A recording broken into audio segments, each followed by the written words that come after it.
চলো tata bye bye. Hello বন্ধুরা, welcome back to our my channel Archana Pal lifestyle. তো আজকের ব্লগটা হচ্ছে আমরা চার মূর্তি ঘুরতে গিয়েছিলাম হচ্ছে জলপাইগুড়ি রাজবাড়িতে। অনেক দিন পর একসাথে দেখা, তো তোমরা দেখতে থাকো আমরা কি কি করি আর কোথায় যাই।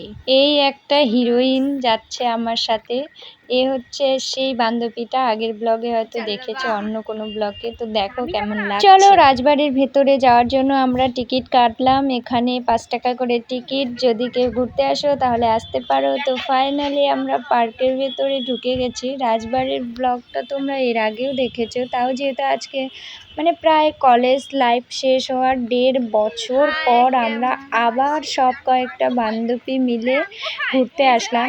মেনলি এই কয়েকজনই আমরা বেশি ক্লোজ। তুমি কি ভালো আছো? ওটা কোন কেন তুমি কি রাগ করেছো?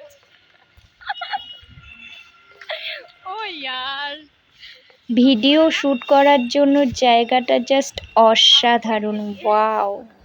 যেহেতু আমি আমার ফোন থেকে ভিডিও করছিলাম তাই ওদেরকেই দেখতে পাচ্ছ। এই দেখো আমি। তো তোমরা সবাই বলো কেমন লাগছে আমাদের চার মূর্তিকে। তারপর আর কি আমরা ছোট ছোট কয়েকটা স্মৃতি রাইখে নিলাম, যেহেতু অনেক দিন পর ঘুরতে আসছি তাই একটু রিলস তৈরি করলাম। তো এই দেখো শ্যুট করা হচ্ছে এখানে, এটার ভিডিও শ্যুটের সময়। 2000 years later. ওরে বাবা, এই গরমে কেউ ঘুরতে আসে?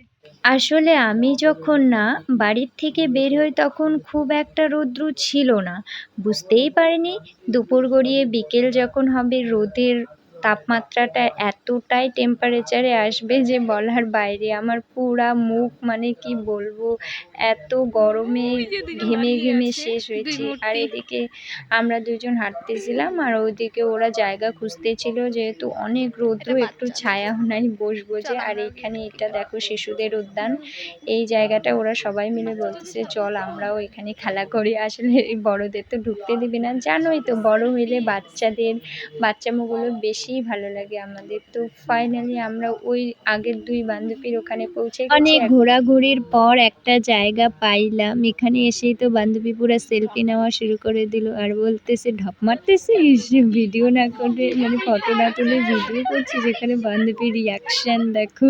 আমার পায়ে কাদা লাগিয়ে গেছিল তাই এখানে একটা কাকু মাছ মারতেছিল, ধুইতে এসে আমার বান্ধবী ভাষণ শুরু করে দিছে।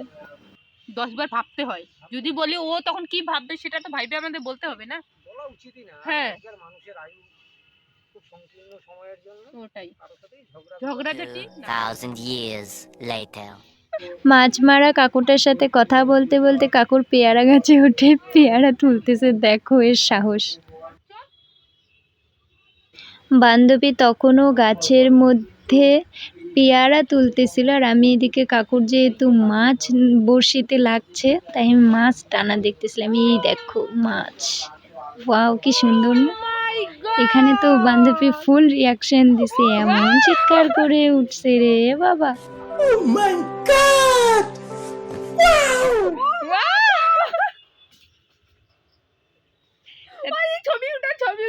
এত সুন্দর দৃশ্য ক্যামেরা বন্দি থাকবে না এটা কখনো হয়। এই দেখো কাকু মাছ নিয়ে আমাকে দেখাচ্ছে। আর কোথাও জায়গা না পেয়ে চার মূর্তি আমরা এখানেই বসে পড়ছি। জায়গাটা বেশ মনোরম ছিল। আসলে কাকু যেখানে মাছ মারছিল ওই জায়গাটা বেশ। চার বান্ধবী ঘুরতে ঘুরতে হঠাৎ করে লাস্ট বান্ধবীর বয়ফ্রেন্ড এসে জুটলো।